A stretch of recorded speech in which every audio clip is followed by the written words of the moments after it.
നമസ്കാരം. പൊളിറ്റിക്കൽ റൗണ്ടപ്പിലേക്ക് വീണ്ടും സ്വാഗതം.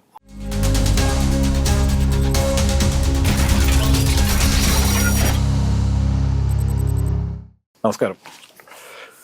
നമ്മൾ ഇന്നലെയാണ് ഈ ഡൽഹിയിൽ വലിയൊരു രാഷ്ട്രീയ നാടകം അരങ്ങേറിയത്. കാരണം അഴിമതി കേസിൽ ദീർഘകാലമായി ജയിൽ ശിക്ഷ അനുഭവിച്ചുകൊണ്ടിരിക്കുന്ന ഡൽഹി മുഖ്യമന്ത്രിയും ആം ആദ്മി പാർട്ടിയുടെ നേതാവുമായ അരവിന്ദ് കെജ്രിവാൾ, അദ്ദേഹം മുഖ്യമന്ത്രി പദം രാജിവെച്ചൊഴിഞ്ഞ് പകരം ഈ അദ്ദേഹത്തിൻ്റെ തന്നെ മന്ത്രിസഭയിലുണ്ടായിരുന്ന അതിഷി എന്ന് പറഞ്ഞ ഒരു വനിതാ നേതാവിന് മുഖ്യമന്ത്രിയായി പരിഗണിച്ചിരിക്കുന്നു. ഡൽഹിയിൽ ഇത് മൂന്നാമത്തെ വനിതാ മുഖ്യമന്ത്രിയാണ്. അപ്പം സ്ത്രീകളുടെ കൂടി വോട്ട് നഷ്ടപ്പെട്ടുകൊണ്ടിരിക്കുന്ന ഒരു സാഹചര്യത്തിൽ, അതായത് ആം ആദ്മി പാർട്ടിയുടെ ഏറ്റവും വലിയ ശക്തി എന്ന് പറയുന്നത് സ്ത്രീകളായിരുന്നു. സ്ത്രീകൾക്ക് ഒരുപാട് അവകാശങ്ങളൊക്കെ സ്ഥാപിച്ചു കൊടുത്ത നേതാവ് കൂടിയായിരുന്നു, അല്ലെങ്കിൽ ഭരണാധികാരി കൂടിയായിരുന്നു കെജ്രിവാൾ. പക്ഷേ ഇപ്പോൾ ഈ ഡൽഹിയിൽ അരങ്ങേറിയിരിക്കുന്ന ഈ രാഷ്ട്രീയ നാടകം സ്ത്രീകളുടെ കൂടി പിന്തുണ കുറച്ചും കൂടി ഉറപ്പിക്കുന്നതിന് വേണ്ടിയുള്ള ഒരു നീക്കമായിട്ടാണ് കണക്കാക്കപ്പെടുന്നത്. യഥാർത്ഥത്തിൽ ഡൽഹിയിൽ നടന്ന ഈ രാഷ്ട്രീയ നാടകത്തിന് ജനങ്ങളുടെ ഇടയിൽ എന്ത് തരത്തിലുള്ള പ്രതികരണമായിരിക്കും ഉണ്ടാവുക? താങ്കളുടെ ആ പ്രയോഗം, നാടകം എന്നുള്ള പ്രയോഗത്തോടെ എനിക്ക് പൂർണ്ണമായിട്ട് യോജിക്കാൻ പറ്റില്ല. ഡ്രാമാറ്റിക് ആയിരുന്നു എന്ന് പറഞ്ഞാൽ എനിക്ക് കുറെ കൂടെ യോജിക്കാൻ പറ്റും. അതായത് ഇംഗ്ലീഷ് മാത്രമേ ഉള്ളൂ. പറയാൻ പറ്റും. രണ്ടും തമ്മിലുള്ള വ്യത്യാസം, കേജ്രിവാളിൻ്റെ മിക്കവാറും എല്ലാ പ്രവൃത്തികളും ആം ആദ്മി തുടങ്ങുന്നതിന് മുമ്പ് ഡൽഹിയിൽ അണ്ണാ ഹസാരയുടെ സമരം നടക്കുമ്പോൾ തൊട്ട് ഈ നാടകീയതയുടെ അംശം എല്ലാ കാലത്തും ഉണ്ടായിരുന്നു. ഇന്ന് ഈ നാടകീയത, അല്ലെങ്കിൽ കേജ്രിവാളിൻ്റെ ഇന്നത്തെ നാടകീയത എന്ന് പറഞ്ഞപ്പം, ആദ്യകാല അണ്ണാ ഹസാരയുടെ സമരത്തിൽ പിന്തുണയ്ക്കാൻ വന്ന ഒരാൾ നൈറ്റി ഇട്ടുകൊണ്ട് അവിടെ നിന്ന് ഇറങ്ങി ഓടേണ്ടി വന്നിട്ടുണ്ട്. അയാളിന്ന് BJP-യിലാണ്, ബാബ രാംദേവ്. അപ്പം അത്തരം ഒരു ബാബ രാംദേവിനെ പ്രോത്സാഹിപ്പിച്ച് അതേ പാർട്ടിയാണ് പറഞ്ഞത് കേജ്രിവാൾ ഇന്ന് കാണിക്കുന്ന നാടകമാണെന്ന്. ഏതായിരുന്നു നല്ല നാടകമെന്ന് എനിക്കറിയത്തില്ല, അത് താങ്കളുടെ വിലയിരുത്തുക. ഇനി രണ്ടാമത്തെ കാര്യം, നമ്മുടെ രാഷ്ട്രീയത്തിൻ്റെ ചില പ്രത്യേകതകൾ, സ്വാതന്ത്ര്യം കിട്ടിയ ശേഷം തൊട്ടുള്ള പ്രത്യേകതകൾ. രണ്ട് ടൈപ്പ് രാഷ്ട്രീയക്കാരുണ്ട്. ഒന്ന് ട്രഡീഷണലായി ലാളിത്യം, അല്ലെങ്കിൽ ഗാന്ധിയുടെ കുറച്ചൊക്കെ ഗാന്ധിയോടൊക്കെ പൊട്ടി നിന്ന് പോകാൻ ആഗ്രഹിക്കുന്ന രാഷ്ട്രീയക്കാരൻ. മറ്റേത് ഭരണത്തിൻ്റെ പ്രതാപവും സൗകര്യവും പ്രകടിപ്പിക്കാനും അത് ഉപയോഗപ്പെടുത്താനും തയ്യാറുള്ളവർ. രണ്ടാമത് പറഞ്ഞ വിഭാഗമാണ് കൂടുതൽ. അവരാണ് മിക്കവാറും എല്ലാ പാർട്ടിയും നിയന്ത്രിക്കുകയും ചെയ്യുന്നത്. ഇവിടെ ഒരു ഉദാഹരണം പറയാം. കോൺഗ്രസിനെതിരായി, ഇന്ദിരാഗാന്ധിക്കെതിരായി ഒത്തിരി നേതാക്കന്മാരുണ്ട്. ചരൺ സിംഗ്, മൊറാർജി ദേശായി, അങ്ങനെയുള്ള മുഴുവൻ നേതാക്കന്മാരും ശ്രമിച്ചിട്ടും ഒരു വ്യാപകമായ, ദേശവ്യാപകമായൊരു സമരം, ജനങ്ങളെ സംഘടിപ്പിക്കുന്നൊരു സമരം നടത്താൻ ഇവർക്ക് പറ്റിയില്ല. മൊറാർജി ദേശായി ഒരു പബ്ലിക് മീറ്റിങ്ങിൽ പ്രസംഗിക്കാൻ വന്നു എന്ന് പറഞ്ഞാൽ ഒരു 10,000 പേര് പോലും തിരുവനന്തപുരത്ത് വരികയില്ല. ഡൽഹിയിലെ സ്ഥിതി അത് തന്നെ. അത് തന്നെയായിരുന്നു മറ്റു നേതാക്കന്മാരുടെ സ്ഥിതി. ചരൺ സിംഗിൻ്റെ സ്ഥിതി ദക്ഷിണേന്ത്യയിലേക്ക് ചോദിക്കേണ്ട.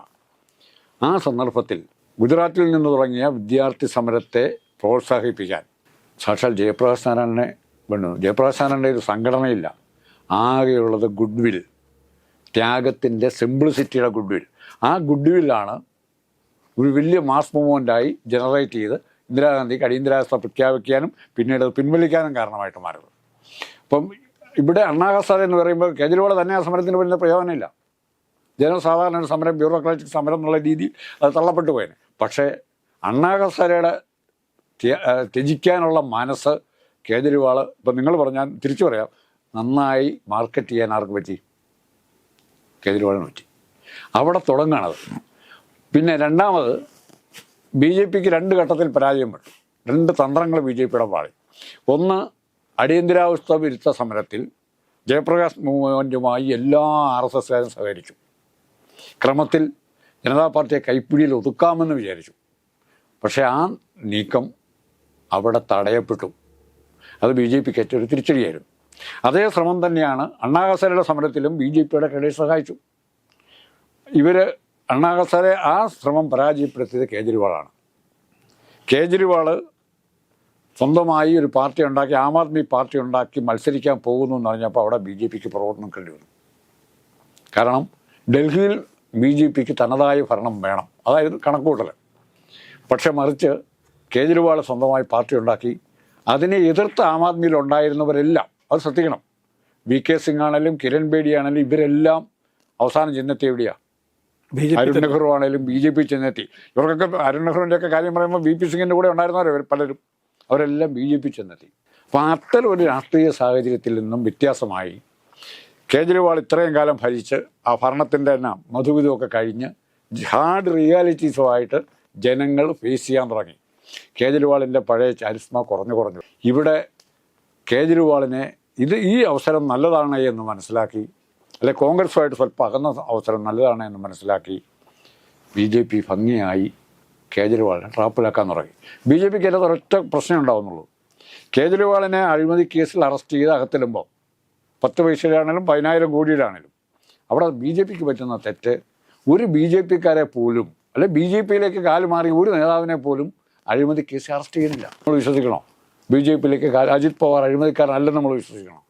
ഇന്നലെ വരെ BJP പറഞ്ഞില്ല. അവിടെയാണ് കേജ്രിവാളിനെതിരായ നീക്കം BJPക്ക് നഷ്ടക്കച്ചവടമായത്.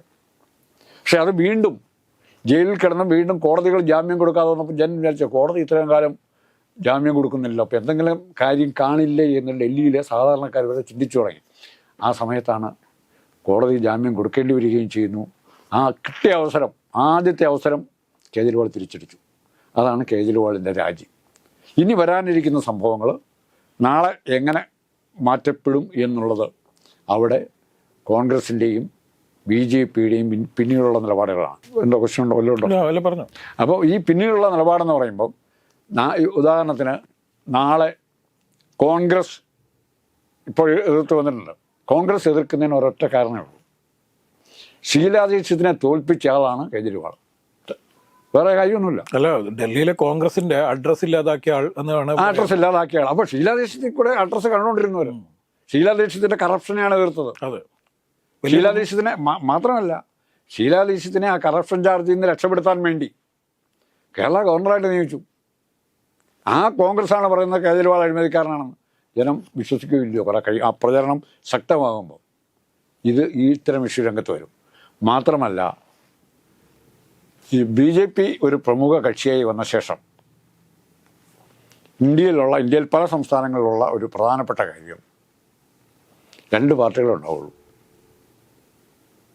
ഒന്നുകിൽ BJP തന്നെ, അല്ലെങ്കിൽ കോൺഗ്രസോ ഏതെങ്കിലും പ്രാദേശിക പാർട്ടികളോ ഉണ്ടാവുള്ളൂ.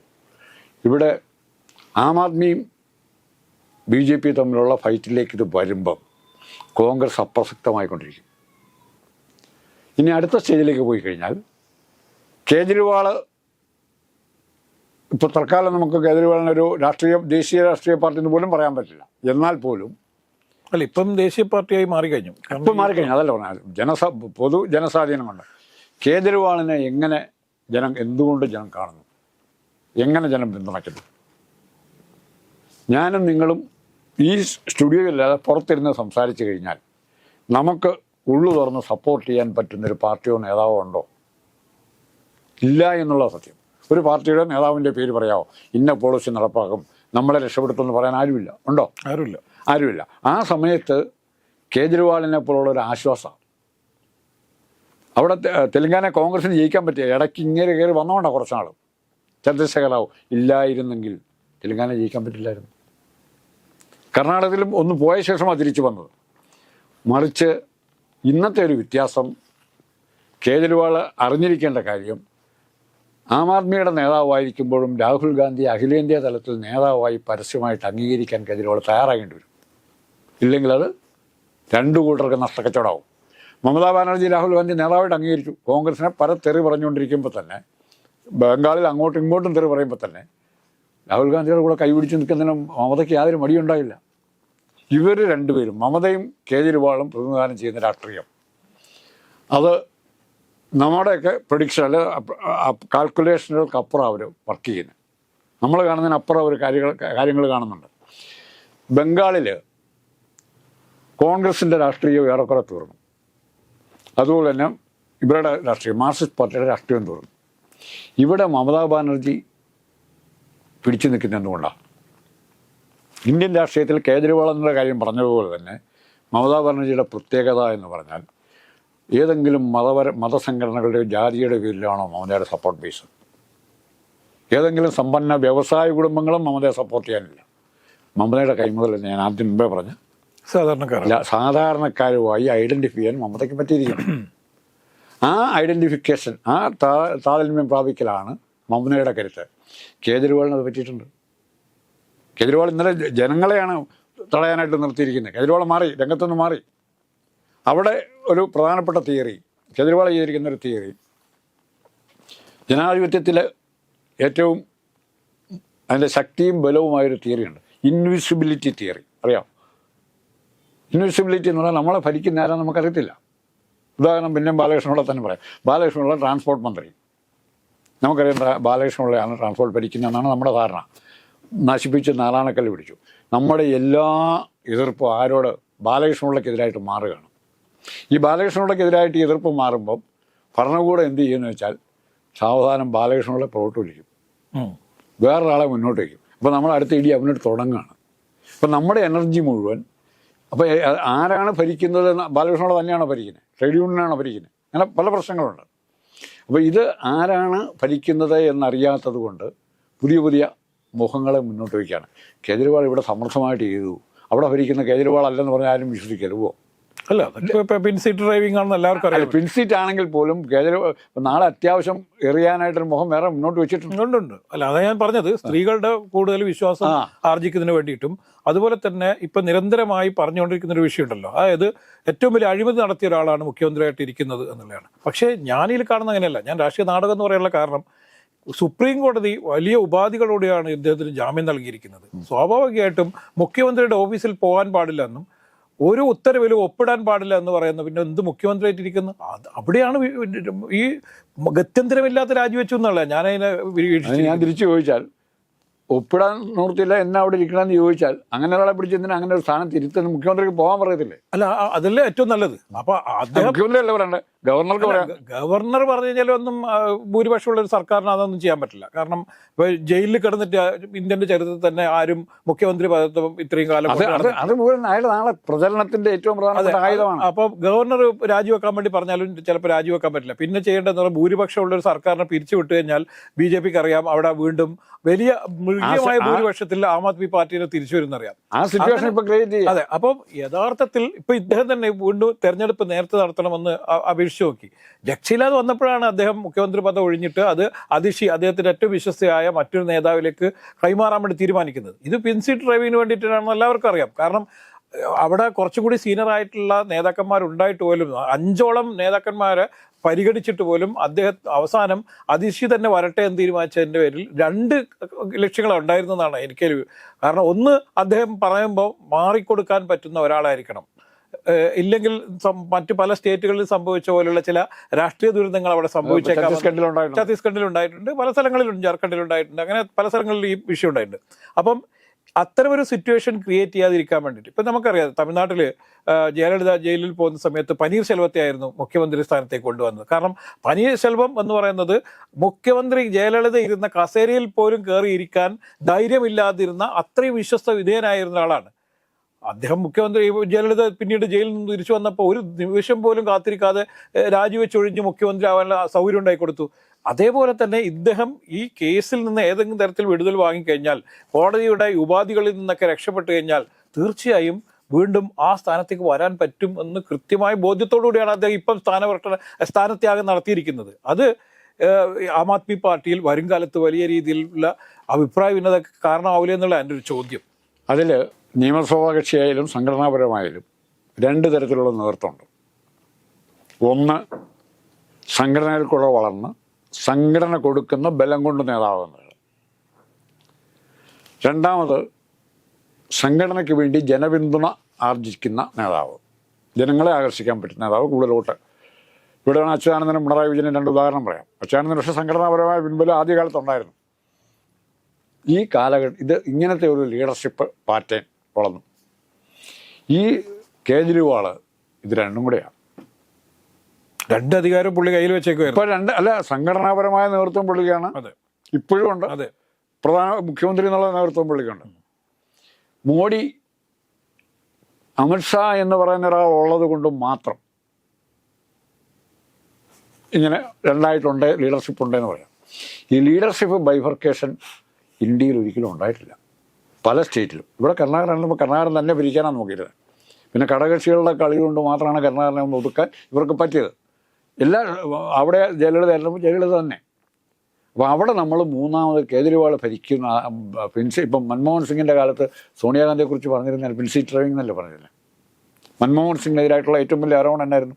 അപ്പോൾ ഇപ്പോൾ സ്വാധീനമുള്ള നേതാക്കന്മാർ അവർക്ക് അവർ നേരിട്ട് ഭരിക്കും, അല്ലെങ്കിൽ താല്പര്യമുള്ളവരെ വെച്ച് ഭരിക്കാൻ നോക്കും.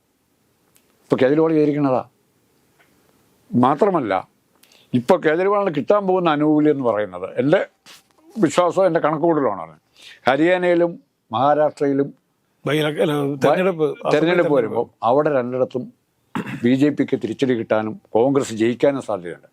കോൺഗ്രസ് അങ്ങനെ ജയിക്കുകയാണെങ്കിൽ, അല്ലെ BJP തോക്കുകയാണെങ്കിൽ, അതിൻ്റെ ഒരു ഡൽഹിയിലെ ബെനിഫിഷ്യറി കോൺഗ്രസ് ആയിരിക്കില്ല, ആം ആദ്മി ആയിരിക്കും. അവിടെയാണ് വരാൻ പോകുന്ന രാഷ്ട്രീയം ഡെവലപ്പ് ചെയ്യാൻ പോകുന്നത്. പിന്നെ രണ്ടാമത്തെ കാര്യം, ഈ എല്ലാ സ്റ്റേറ്റിലും തിരിച്ചടി വരുമ്പോൾ സ്വാഭാവികമായും കോൺഗ്രസിലേക്ക് മുഖ്യകക്ഷി അല്ലെങ്കിൽ പോലും സെക്കൻഡറി അല്ലെങ്കിൽ പോലും ഗ്രാവിറ്റേറ്റ് ചെയ്യാനുള്ള ജനങ്ങൾ തന്നെ ഗ്രാവിറ്റേറ്റ് ചെയ്യും. ഇപ്പോൾ മുമ്പ് ഞാൻ പറഞ്ഞ ഇക്വേഷൻ പറഞ്ഞാൽ, ഇപ്പോൾ കേരളത്തിലെ മുസ്ലിം വോട്ടുകൾ കുറേയൊക്കെ പാർലമെൻറ്റിൽ കോൺഗ്രസിന് കിട്ടി. ഇനി ആ വോട്ടുകൾ ചിലപ്പോൾ തിരിച്ചു പോയില്ല എന്ന് വരും. കാരണം മാർക്സിസ്റ്റ് പാർട്ടിയെ കൊണ്ട് ഒന്നിനും കൊള്ളിയില്ല, കോൺഗ്രസ് മതി എന്നുള്ള തീരുമാനത്തിലേക്ക് അവരെത്തും. ആ സിറ്റുവേഷനിലാണ് കേജ്രിവാളിൻ്റെ പ്രസക്തി. കേജ്രിവാളിൻ്റെ കാര്യത്തിൽ BJPയും കോൺഗ്രസും മണ്ടത്തരം കാണിച്ചു. BJP കാണിച്ച മണ്ടത്തരം എന്ന് പറഞ്ഞാൽ, കേജ്രിവാളെ, മമത അല്ലെ തെലുങ്ക് ദേശം ഇങ്ങനെയുള്ള കക്ഷികളെ കാര്യമായിട്ട് ഉപദ്രവിക്കാതിരുന്നെങ്കിൽ, BJPക്ക് ഒരു എമർജൻസി വരുമ്പോൾ, നിയമസഭയിലോ പാർലമെൻറ്റിലോ ഒരു എമർജൻസി സിറ്റുവേഷൻ ഉണ്ടായാൽ, അല്ലെ രാജ്യസഭയിൽ ഒരു ബില്ല് പാസ്സാക്കേണ്ടി വന്നാൽ, ബില്ല് കുഴപ്പമില്ലാത്ത രീതിയിലാണ് ഇവരെ ഉപയോഗിക്കാൻ BJPക്ക് പറ്റുമായിരുന്നു. പക്ഷെ BJPയുടെ തന്ത്രം അതെന്തുകൊണ്ടാണെന്നുള്ളതില്ല, എല്ലാവരെയും ഒരേ സമയം വെറുപ്പിക്കുകയത്. കേജ്രിവാളിന് കോൺഗ്രസിനോട് വലിയ ബഹുമാനമൊന്നുമില്ല, ഇപ്പോഴും ഇല്ല, പണ്ടുമില്ല, ഇന്നുമില്ല. മമതയുടെ സ്ഥിതി അങ്ങനെ തന്നെ. ഇവരെ വെറുപ്പിക്കാതിരുന്നാൽ മാത്രം മതിയായിരുന്നു. അല്ല, അവർ BJP ഭയന്ന് എന്താന്ന് വളരെ 11 വർഷം കൊണ്ട് ഒരു വലിയ രാഷ്ട്രീയ പാർട്ടിയായി മാറിക്കൊണ്ടിരിക്കുന്നു കേജ്രിവാളിൻ്റെ പാർട്ടി, ആം ആദ്മി പാർട്ടി. അത് 2 സ്റ്റേറ്റുകളിൽ അധികാരം പിടിച്ചു. മറ്റ് ചില സ്റ്റേറ്റുകളിലൊക്കെ സാന്നിധ്യം ഉറപ്പിക്കാൻ വേണ്ടി ശ്രമം നടത്തുന്നു. ഗുജറാത്തിലടക്കം കയറി അവർ വലിയ രീതിയിൽ പെർഫോം ചെയ്യാൻ വേണ്ടി ശ്രമിക്കുന്നുള്ളതാണ് BJP ഭയപ്പെടുത്തിയത്. കാരണം ദേശീയ ബദൽ എന്നുള്ള രീതിയിൽ ആം ആദ്മി പാർട്ടി വന്നേക്കാം എന്നുള്ളൊരു ഒരു തോന്നൽ ഈ BJPക്ക് ഉണ്ടായി, അല്ലെങ്കിൽ BJP നേതാക്കന്മാരായ ചില ആളുകളുടെ ഇടയിൽ ഉണ്ടായി എന്നുള്ളതാണ്. അത് അമിത്ഷായ്ക്കും യഥാർത്ഥത്തിൽ ഈ മോദിക്കും അങ്ങനെ തുടങ്ങി കുറച്ച് നേതാക്കന്മാർക്ക് മാത്രം ഉണ്ടായ വിഷയമാണ്. പിന്നെ ഭരണസിരാകേന്ദ്രം എന്നുള്ള രീതിയിൽ ഡൽഹിയിൽ അധികാരം നഷ്ടപ്പെട്ടത് BJP വല്ലാത്ത അസ്വസ്ഥരാക്കുന്നുണ്ട്. മാത്രമല്ല, അവിടെ നടന്ന ഈ കോർപ്പറേഷനിൽ നടന്ന തെരഞ്ഞെടുപ്പിൽ ഏതെങ്കിലും വിധേന അധികാരം പിടിക്കാൻ വേണ്ടിയുള്ള ശ്രമം അവസാന വട്ടത്തിൽ വരെ നടത്തുകയും ഒടുവിൽ കോടതിയിൽ പോലും അത് പരാജയപ്പെട്ട് ഭരണം BJPക്ക് നഷ്ടപ്പെട്ടു. ഇത് രണ്ടും BJP വല്ലാത്ത രീതിയിൽ ആശങ്കപ്പെടുത്തുന്നുണ്ട്. പഞ്ചാബിൽ അധികാരം നഷ്ടപ്പെട്ടത്, പഞ്ചാബിൽ അവർ കോൺഗ്രസ് ഏതാണ്ട് മോശമായിരിക്കുന്ന സാഹചര്യത്തിൽ കോൺഗ്രസ് നേതാക്കന്മാരൊക്കെ അടർത്തിക്കൊണ്ടുവന്ന് വലിയ രീതിയിൽ നേട്ടമുണ്ടാക്കാൻ വേണ്ടി ശ്രമിച്ച പഞ്ചാബിൽ വലിയ തിരിച്ചടിയാണ് BJP കിട്ടിയത്. അപ്പം ഹിന്ദി മേഖലകളിൽ പല സ്ഥലങ്ങളിലും ഘട്ടം ഘട്ടമായിട്ട് ആം ആദ്മി പാർട്ടി കടന്നു ചെല്ലും എന്നുള്ള തോന്നൽ വന്നതോടുകൂടിയാണ് അവർ യഥാർത്ഥ ശത്രുവാക്കി അരവിന്ദ് കെജ്രിവാളിനെ പ്രഖ്യാപിക്കുന്നത്. ഇപ്പോൾ ഇന്ത്യ മുന്നണി പ്രഖ്യാപിച്ച സമയത്ത് ഇന്ത്യ മുന്നണിയുടെ വലിയ നേതാക്കന്മാരിൽ ഒരാളായി അരവിന്ദ് കെജ്രിവാൾ മാറുന്നു എന്ന് കണ്ടതും പെട്ടെന്ന് തന്നെ അദ്ദേഹത്തിനെതിരെയുള്ള ഈ EDയുടെ നീക്കത്തിന് കാരണമായി എന്നാണ് നമ്മളിൽ കാണേണ്ടത്. പക്ഷേ ഇതൊക്കെ പറയുമ്പോഴും ഈ ആം ആദ്മി പാർട്ടി എന്ന് പറയുന്നത് ദീർഘകാലമായ ഈ പ്രവർത്തന പാരമ്പര്യമുള്ള നേതാക്കന്മാരുള്ള പാർട്ടിയെല്ലാം നമ്മളിൽ കാണേണ്ടതുണ്ട്. ഈ പൊളിറ്റിക്സ് എന്ന് പറയുന്നത് എന്തായാലും തഴക്കവും പഴക്കവും വലിയ ഘടകം തന്നെയാണ്, അല്ലാന്ന് പറയാൻ പറ്റില്ലല്ലോ.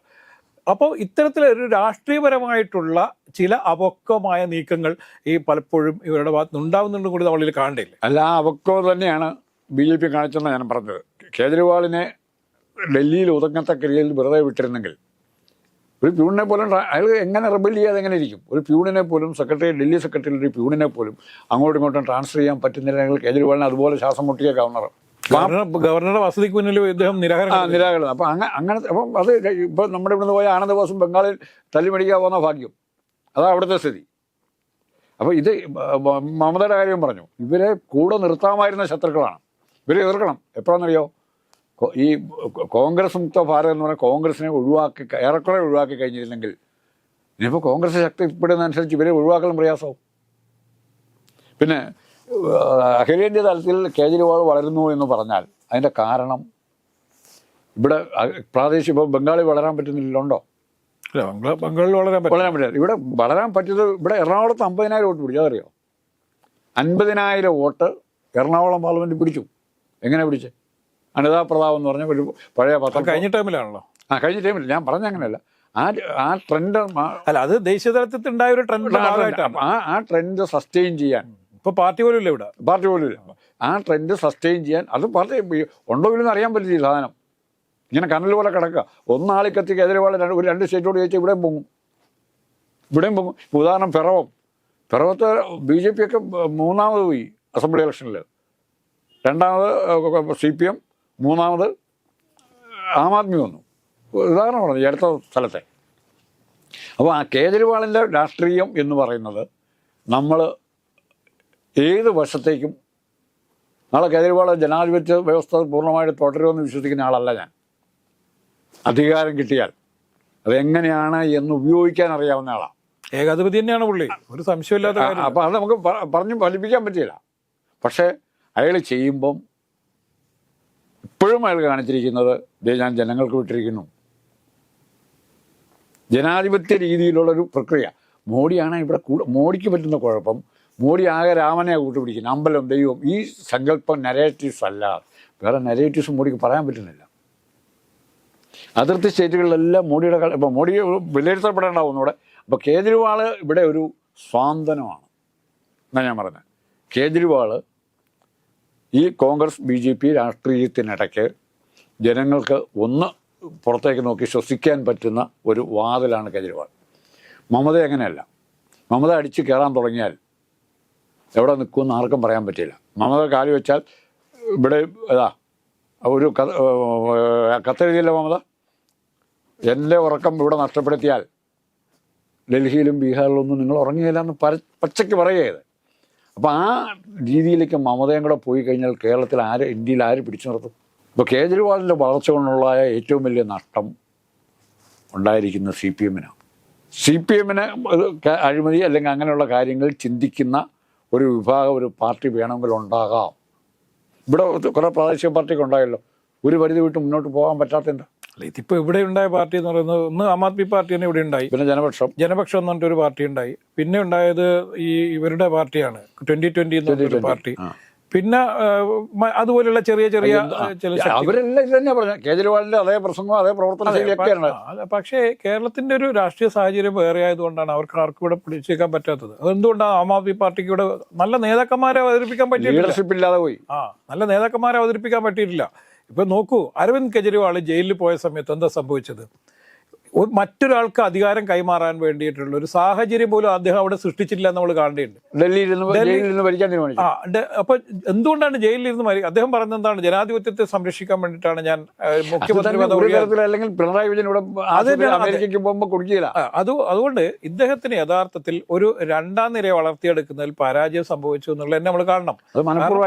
മനഃപൂർവ്വമാണെന്ന് ഞാൻ അതിനെ കാണുന്നത്. ഇദ്ദേഹത്തിന്റെ ഏകാധിപത്യ പ്രവണത നിലനിർത്തിക്കൊണ്ട് തന്നെയാണ് അദ്ദേഹം ഇപ്പൊ പോലും ഈ സ്റ്റിൽ നമ്മൾ ഈ സംസാരിക്കുന്ന സമയത്ത് പോലും അദ്ദേഹം ഏകാധിപതിയാണ്. കാരണം ആ പാർട്ടി ജനാധിപത്യം ഉണ്ടായിരുന്നെങ്കിൽ ചിലപ്പോൾ ഇന്നലെ അതിശയായിരിക്കില്ല മുഖ്യമന്ത്രി സ്ഥാനത്തേക്ക് വരിക. പക്ഷെ അവർക്ക് ആർക്കും അവസരം. ഇപ്പൊ മനീഷ് സിസോദിയന്റെ ഒരു പ്രശ്നം, അദ്ദേഹവും ജയിലിൽ കുറെ കാലം കിടന്നതാണ്. അദ്ദേഹത്തിന് ആ അഴിമതി ആരോപണങ്ങളൊക്കെ അദ്ദേഹത്തിനെതിരെ ഉണ്ട് എന്നുള്ളത്. അപ്പം അല്ല, ഇത് ഒരു മിനിസ്ട്രി ആണല്ലോ ഈ അഴിമതി നടത്തി. ഇപ്പം മദ്യനയ കേസുമായി ബന്ധപ്പെട്ട് അരവിന്ദ് കെജ്രിവാൾ എടുത്ത തീരുമാനങ്ങൾ യഥാർത്ഥത്തിൽ ഈ പാർട്ടിയെ ദേശീയ പാർട്ടി ആക്കി കൊണ്ടുവരുന്നതിനുള്ള സാമ്പത്തിക ശക്തി ഉണ്ടാക്കുക എന്നല്ല. സാമ്പത്തിക ശക്തിയായി പാർട്ടികൾ മാറിയില്ലെങ്കിൽ അവർക്കൊരിക്കലും ഒരു പരിധിക്കപ്പുറത്തേക്ക് വളരാൻ കഴിയില്ല. നമുക്കറിയാം, ഒരു രാഷ്ട്രീയ പാർട്ടിക്ക് ഒരു മാസം തന്നെ കഴിഞ്ഞുകൊണ്ടെങ്കിൽ എത്ര കാശ് വേണമെന്നുള്ളത്. അപ്പോൾ മറ്റ് സ്റ്റേറ്റുകൾ, ഇപ്പോൾ ഗോവയടക്കമുള്ള സ്ഥലങ്ങളിലൊക്കെ മത്സരിപ്പിക്കാൻ വേണ്ടി ആളുകളെ കൊണ്ടുവരണമെങ്കിൽ സ്വാഭാവികമായിട്ടും കോടിക്കണക്കിന് രൂപ വേണം. ഒരു സ്ഥാനാർത്ഥിക്ക് തന്നെ കോടികൾ ചെലവഴിച്ചിട്ടാണ് ഇപ്പോൾ പലരും ഇലക്ഷൻ നേരിടുന്നത്. അപ്പം അത്തരത്തിലൊരു രാഷ്ട്രീയ സാഹചര്യം എന്തുകൊണ്ടുണ്ടായി? അഴിമതിക്കെതിരെ വലിയ വാളെടുത്ത് വന്നവർ ആ വാളാൽ സ്വയം കുത്തി മരിക്കുന്ന കാഴ്ചയാണ് നമ്മൾ കാണുന്നത്. അഴിമതിക്കെതിരെ ആരും വാളെടുത്ത് വന്നിട്ടില്ല. ഇന്നത്തെ ഇലക്ഷൻ പ്രോസസ് സിസ്റ്റം നിങ്ങൾ പറഞ്ഞ പോലെ കോടിക്കണക്കിന് രൂപ ചിലവാക്കി നടത്തേണ്ട ഒരു പ്രോസസ്സാണ് ഇലക്ഷൻ വർക്ക്. ഇതിന് പൈസ വേണം എന്ന് പറയുമ്പോൾ ആരും ഇത് കൂടാതെ, ഈ ചിലവ് കൂടാതെ ഇലക്ഷനെ ഫേസ് ചെയ്യാൻ തയ്യാറായിട്ടുണ്ടോ? കേജ്രിവാൾ ആദ്യം അത് ചെയ്തു. കൃത്യമായിട്ട് കണക്ക് കിട്ടുന്ന ഓരോ പൈസയുടെ കണക്ക് രാവിലെ വൈകുന്നേരം നോക്കിയാൽ നമുക്കറിയാം എവിടെ നിന്നെല്ലാം പിരിവ് കിട്ടി, ആരൊക്കെ കൊടുത്തു. അത്രയ്ക്ക് ട്രാൻസ്പെറൻ്റ് ആയിട്ടാണ് കേജ്രിവാൾ ഇലക്ഷനെ നേരിട്ടത്. അതിൻ്റെ അഡ്വാൻറ്റേജ്, അതിൻ്റെ വിശ്വാസവും ആ കോൺഫിഡൻസും കേജ്രിവാളിന് കിട്ടി. ഞാൻ പറയാമെന്ന പ്രത്യേകത ഇതാണ്. കേജ്രിവാളിൻ്റെ പ്രത്യേകത ട്രാൻസ്പെറൻ്റ് ആയിട്ടുള്ളൊരു സിസ്റ്റം ഭരണകൂടം ഉണ്ടാക്കാൻ സാധിക്കുമെന്ന് ജനങ്ങളോട് പറഞ്ഞു. ഇവിടെ ഏറ്റവും പ്രധാന പ്രശ്നം ട്രാൻസ്പെറൻസിയുടെ. വയനാട്ടിൻ്റെ അതിൻ്റെ പോലും ട്രാൻസ്പെറൻ്റ് ആയിട്ടൊരു കണക്ക് പിണറായി വിജയന് പറയാൻ പറ്റിക്കഴിഞ്ഞാൽ നമ്മളെല്ലാം മറക്കും. ബാക്കിയൊക്കെ ഇത്തിരി കൂടുതൽ ചിലവാക്കിയാൽ പോലും നമ്മൾ മറക്കും. ഇത് ട്രാൻസ്പെറൻ്റ് അല്ല. കേജ്രിവാൾ ആകെ മമതയും ട്രാൻസ്പെറൻ്റ് ആണെന്ന് പറയാൻ പറ്റില്ല. പക്ഷേ മമത സ്വന്തമായിട്ടൊന്നും ഉണ്ടാക്കുന്നില്ല എന്നുള്ള ധാരണ ജനങ്ങൾക്കുണ്ട്. ആ ഇംപ്രഷൻ കേജ്രിവാളിനുണ്ട്. പക്ഷെ അതിപ്പോൾ കളയാനാണ് BJP നോക്കിയത്. അതിൽ എൻ്റെ അഭിപ്രായം പറഞ്ഞാൽ, കൃത്യമായി പറഞ്ഞാൽ, കേജ്രിവാളിൻ്റെ മുമ്പിൽ അത് ഇപ്പോൾ അടുത്ത ഇലക്ഷനിൽ കേജ്രിവാൾ ജയിച്ചാൽ കേജ്രിവാളിന് നാളെ ചോദിക്കും, മോഡി പറയില്ലേ എന്നെ രണ്ടാമത്തെ ടൈം ജയിച്ചു, ഞാൻ കുറ്റവിമുക്തനായി ഗുജറാത്തിലെ കലാപത്തിൽ നിന്ന്. പിണറായി പറയില്ലേ എന്നെ രണ്ടാമത്തെ ടൈം ജയിപ്പിച്ചു, ഞാൻ എല്ലാ അഴിമതിയിൽ നിന്നും മോചിതനായി. അതിനേക്കാൾ സ്ട്രോങ് ആയിട്ട് പറയാനുള്ള ധാർമ്മിക അടിത്തറ അവിടെ കേജ്രിവാൾ. അല്ല, ഇപ്പോഴത്തെ നമ്മളിപ്പോൾ ഇതൊക്കെ പറയുമ്പോഴും ചിലപ്പോൾ കേജ്രിവാളിൻ്റെ പാർട്ടി അല്ലെങ്കിൽ ആം ആദ്മി പാർട്ടിക്ക് അവിടെ വലിയ ഭൂരിപക്ഷത്തിൽ വീണ്ടും അധികാരത്തിൽ തിരിച്ചെത്താനൊക്കെ കഴിഞ്ഞേക്കാം. പക്ഷെ ഞാൻ അതിൽ പറയുന്നൊരു സംഭവം അതല്ല. കേജ്രിവാൾ നടത്തുന്ന ചില രാഷ്ട്രീയ നീക്കങ്ങൾ ഒരു രാഷ്ട്രീയ നാടകമായിട്ട് മാത്രമേ മറ്റുള്ള അവിടെയുള്ള ആളുകളുടെ മാനസികാവസ്ഥയല്ലല്ലോ. നമ്മളിവിടെ ദൂരെ നിന്ന് നോക്കി കാണുന്ന സമയത്ത് നമ്മൾക്ക് തോന്നുന്നത് അദ്ദേഹം അവിടെ രാഷ്ട്രീയ നാടകമാണ് കാണിക്കുന്നത് എന്നുള്ളതാണ്. പിന്നെ അദ്ദേഹം അഴിമതിക്കാരനാണോ അല്ലയോ എന്നൊക്കെ തീരുമാനിക്കേണ്ട കോടതിയാണ്. തെളിവുകളുടെ അടിസ്ഥാനത്തിലായിരിക്കും അദ്ദേഹത്തിനെതിരെ കേസെടുത്തിരിക്കുന്നത്. ഇപ്പം CBI കേസെടുത്തിരിക്കുന്നു, ED കേസെടുത്തിരിക്കുന്നു. അത്തരത്തിൽ ഈ ഭരണകൂടത്തിൻ്റെ എല്ലാ സാധ്യതകളും BJP ഉപയോഗിച്ചുകൊണ്ട്, അവരുടെ ഏജൻസികളെ എല്ലാം ഉപയോഗിച്ചുകൊണ്ട് ഇദ്ദേഹത്തിനെ തകർക്കാൻ വേണ്ടി നടക്കുന്നു. അത് രാഷ്ട്രീയ എതിരാളികൾക്കെതിരെ. ഇത് കോൺഗ്രസ് നേരത്തെ ഇത് വളരെ ഈസിയായി നടത്തിയിട്ടുണ്ട്. കോൺഗ്രസ്സാണ് യഥാർത്ഥത്തിൽ BJPയുടെ എല്ലാ തരത്തിലുമുള്ള ഇത്തരം നീക്കങ്ങൾക്ക് മാതൃക എന്ന് പറയുന്നത്. അപ്പം കോൺഗ്രസ് കാണിച്ചു കൊടുത്ത അതേ വഴികളിലൂടെ തന്നെയാണ് BJP മുന്നേറുന്നുള്ള ഒരു സംശയമില്ല. ഇവിടെ അപ്രഖ്യാപിതമായ ഈ അടിയന്തരാവസ്ഥ പോലും യഥാർത്ഥത്തിൽ ഇവിടെ നിലനിന്ന ഒരു സാഹചര്യം നമുക്ക് എല്ലാവർക്കും അറിയാവുന്നതാണ്. ഇത് മോദി ഇപ്പോൾ എന്താണ് കുറച്ചും കൂടി അശക്തനായി നിൽക്കുന്നതെന്ന് പറഞ്ഞാൽ, മോദിക്ക് ഒറ്റയ്ക്ക് ഒരു ഏകാധിപതി എന്നുള്ള രീതിയിൽ ഒറ്റയ്ക്ക് ഭരിക്കാനുള്ള ഭൂരിപക്ഷം BJPക്ക് ഇല്ലാത്തത് കൊണ്ടാണ്. ഒരുപക്ഷെ വലിയ ഭൂരിപക്ഷത്തിൽ മോദി 3ാം തവണ അധികാരത്തിൽ വന്നിരുന്നെങ്കിൽ ഇന്ത്യയിലെ ജനാധിപത്യം തന്നെ ചിലപ്പോൾ അപകടത്തിലായിപ്പോയേനെ. അപ്പോൾ അവിടെ നിങ്ങൾ പറഞ്ഞ ആ ഒരു പോയിന്റ്, വലിയ ഭൂരിപക്ഷത്തിൽ മോഡി അധികാരത്തിൽ വന്നിരുന്നെങ്കിൽ, ആ എങ്കിൽ എന്നുള്ള ചോദ്യത്തിന് ഒത്തിരി ഇതുണ്ട്. അങ്ങനെ വരാതിരിക്കുന്നതാണ് ഇന്ത്യൻ ജനാധിപത്യത്തിൻ്റെ മഹത്വം. അതെ അതെ അതെ. ഇനി രണ്ടാമത്തെ കാര്യം പറഞ്ഞത്, ആം ആദ്മി ജയിച്ചാൽ പോലും ഇപ്പോൾ അടുത്ത ഇലക്ഷനിൽ ആം ആദ്മി ജയിക്കുമ്പോൾ ഡൽഹിക്ക് അപ്പുറത്തേക്ക് ഒരു സ്റ്റേറ്റ് അവർക്ക് തൽക്കാലം പ്രതീക്ഷിക്കാനില്ല. പഞ്ചാബ്, ഹരിയാന കിട്ടിയ കുറച്ച് സീറ്റില്ല. ഹരിയാനയിൽ അത്ര സീറ്റുകളിലേക്ക് മത്സരിക്കുന്നില്ല. ഹരിയാനയിൽ വലിയ വേരോട്ടം ഇല്ല. പക്ഷേ എന്നാൽ കേജ്രിവാൾ ജയിച്ചാൽ 3 വഴിയുണ്ട് കേജ്രിവാളിന് മുമ്പിൽ. 2 കെണി, 3 രക്ഷപ്പെടാനുള്ള വഴി. 2 കെണിയുണ്ട്. ഒന്ന് BJPയുടെ കെണിയുണ്ട്. ഇപ്പോൾ രാമജന്മഭൂമി സമരം വരുമ്പോഴൊന്നും, ആ പ്രശ്നം വരുമ്പോൾ, അമ്പലം പണിയുമ്പോഴൊന്നും കേജ്രിവാൾ പരസ്യമായിട്ട് എതിർക്കാൻ വന്നിട്ടില്ല. അവിടെ BJPയുടെ കെണി എന്താണെന്ന് കേജ്രിവാൾ തിരിച്ചറിഞ്ഞിട്ടുണ്ട്. ഇപ്പുറത്ത് രാഹുൽ ഗാന്ധി കുറച്ചുകൂടെ സ്ട്രോങ് ആയാൽ, കോൺഗ്രസിൻ്റെ ഈ വിത്ത് അവിടെയുണ്ട്, രാഹുൽ ഗാന്ധി കുറച്ചുകൂടെ സ്ട്രോങ് ആയാൽ ആ കെണി ഇവിടെ വരും. ഒരു വശത്ത് രാഹുൽ ഗാന്ധിയുടെ കെണി വരും, ഇപ്പുറത്ത് BJPയുടെ കെണി വരും. കേജ്രിവാളിന് എത്ര ദൂരം നേരെ പോയി ആ കെണിയെ മറികടന്നുകൊണ്ട് കേജ്രിവാളിന് പോകാൻ പറ്റുമെന്നുള്ളതാണ്. പോയാൽ നമ്മൾ ഉദ്ദേശിക്കാത്ത പല കാര്യങ്ങളും ഇന്ത്യ നടക്കും, നല്ല കാര്യങ്ങൾ നടക്കും. ഇന്നത്തെ സ്ഥാനാർത്ഥികളെ ഇപ്പോൾ രാഹുൽ ഗാന്ധിയൊക്കെ അങ്ങനെ ചിന്തിക്കുന്നു എന്ന് പറയുന്നു. സ്ഥാനാർത്ഥികളൊക്കെ കംപ്ലീറ്റ് കളക്ട് തന്നെ മാറ്റും എന്നുള്ള രീതിയിലാണ് പറയുന്നത്. അപ്പം നമ്മളൊക്കെ 4 കോടിയൊക്കെ രൂപ ഒരു അസംബ്ലി തെരഞ്ഞെടുപ്പിന് പാർട്ടി കൊടുക്കുകയാണ് സ്ഥാനാർത്ഥിക്ക്. എവിടെയാണ് നിൽക്കുന്നത്? നിങ്ങൾ അഴിമതി ആരോടാ പറയാൻ പറ്റുന്നത്? അല്ല, ഇതിന്നലെ BJPക്കാർ ഇലക്ട്രൽ ബോണ്ട് എന്ന് പറഞ്ഞാൽ കാശ് കിട്ടാൻ ആർക്കാണോ എളുപ്പമാർക്കും കൂടുതൽ മാർക്കും നോക്കും. കോൺഗ്രസിന് കുറവാണ് കിട്ടുന്നത്. പക്ഷേ കോൺഗ്രസിന് പുറത്ത് വിദേശത്തു നിന്ന് ഫണ്ടിങ് ഉണ്ടെന്ന് പറയുന്നത് ഭയങ്കരമായിട്ട്. അല്ല, അതുണ്ടാവാം. കാരണം എല്ലാ രാഷ്ട്രീയ പാർട്ടികളും ഇപ്പോൾ CPM ഒക്കെ നിലനിൽക്കുന്നതൊക്കെ ചൈനയുടെ പൈസ. അമേരിക്കൻ പ്രസിഡന്റ് തെരഞ്ഞെടുപ്പ് വരെ ട്രംപിനെ തോപ്പിക്കാനായിട്ട് ചൈന ഇടപെടുന്നതാണ് പറയുന്നത്. അതുകൊണ്ട് പണം പല സ്ഥലത്തുനിന്ന് വരും, പല രീതിയിൽ വരും. അപ്പോൾ അതുകൊണ്ട് തന്നെ, പക്ഷേ അഴിമതിക്കെതിരെ വലിയ തരത്തിലുള്ള ഒരു വലിയ സമരം നടത്തി, ആ സമരത്തിൻ്റെ ഭാഗമായി അണ്ണാ ഹസാരിയുടെ പിൻഗാമികളായി വന്ന് അഴിമതിക്കെതിരെയുള്ള നിലപാടുകൾ എല്ലാ കാലത്തും ഞങ്ങൾ തുടരുമെന്ന് പറഞ്ഞ് രാഷ്ട്രീയ പാർട്ടി ഉണ്ടാക്കി. അവർ ഒരു വലിയ വികസന കാഴ്ചപ്പാടുകൾ, അതുപോലെ തന്നെ സാധാരണക്കാരായ ആളുകൾക്ക് നിരവധിയായ ആനുകൂല്യങ്ങൾ പ്രഖ്യാപിച്ച്, സ്ത്രീകൾക്ക് പ്രത്യേകിച്ച് ആനുകൂല്യങ്ങൾ പ്രഖ്യാപിച്ചൊക്കെ അധികാരത്തിൽ വന്ന ആം ആദ്മി പാർട്ടി 10 വർഷം കഴിയുമ്പോഴേക്ക് ഏതാണ്ട് വലിയ രീതിയിൽ ആളുകളുടെ നിന്ന് അകന്നു പോയിക്കൊണ്ടിരിക്കുന്ന ഒരു കാഴ്ച നമ്മൾ കാണുന്നത്. അത് വരാനിരിക്കുന്ന ഇലക്ഷനിൽ മാത്രമേ അവരുടെ ജനപിന്തുണ നഷ്ടപ്പെട്ടോ ഇല്ലയോ നമുക്ക് മനസ്സിലാവുകയുള്ളൂ. പക്ഷേ എങ്കിൽ പോലും ഈ ആം ആദ്മി പാർട്ടിയുടെ പ്രസക്തിക്ക് യഥാർത്ഥത്തിൽ മങ്ങലേറ്റിട്ടുണ്ട് എന്നുള്ള കാര്യത്തിൽ യാതൊരു സംശയവും വേണ്ട. അല്ല അതിൽ മോഡി അറസ്റ്റ് ചെയ്യുന്നതോട് മാത്രമല്ല, തുടർച്ചയായിട്ട് കോടതികളിൽ നിന്നും ഇയാൾക്ക് ജാമ്യം കൊടുക്കാതിരുന്നപ്പം ജഡ്ജസ് പറയുന്നു ഇതിനകത്ത് മെറിറ്റ് ഉണ്ട്. ഈ കേസിൽ ഇഡിയുടെ കേസിൽ മെറിറ്റ് ഉണ്ട് എന്ന് പറയുമ്പം ആ നീതിബോധത്തിൻ്റെ പേരിൽ കുറേ പിന്തുടരുന്ന കുറേ സാധാരണ മനുഷ്യരുണ്ട്, നിഷ്പക്ഷര്. അവരെല്ലാം കേജ്രിവാളിൻ്റെ ആൾക്കാരുമായിരുന്നു. അവരിൽ ആശയക്കുഴപ്പമുണ്ടായി കോടതിയുടെ പൊസിഷൻ. അത് കവർ ചെയ്തുകൊണ്ട് നാളെ വന്നു കഴിഞ്ഞാൽ ചിലപ്പോൾ കവർ ചെയ്യാൻ പറ്റും. ഇവിടെയുള്ള ബിവറേജ് കോർപ്പറേഷൻ നടത്തുന്ന പോലെ തന്നെയുള്ളൂ അവിടെ മദ്യനയം എല്ലായിടത്തും ഉണ്ട്. അപ്പോൾ ഇത് ഇയാളെ മാത്രം പിടിച്ചകത്തിട്ടല്ല പ്രശ്നം.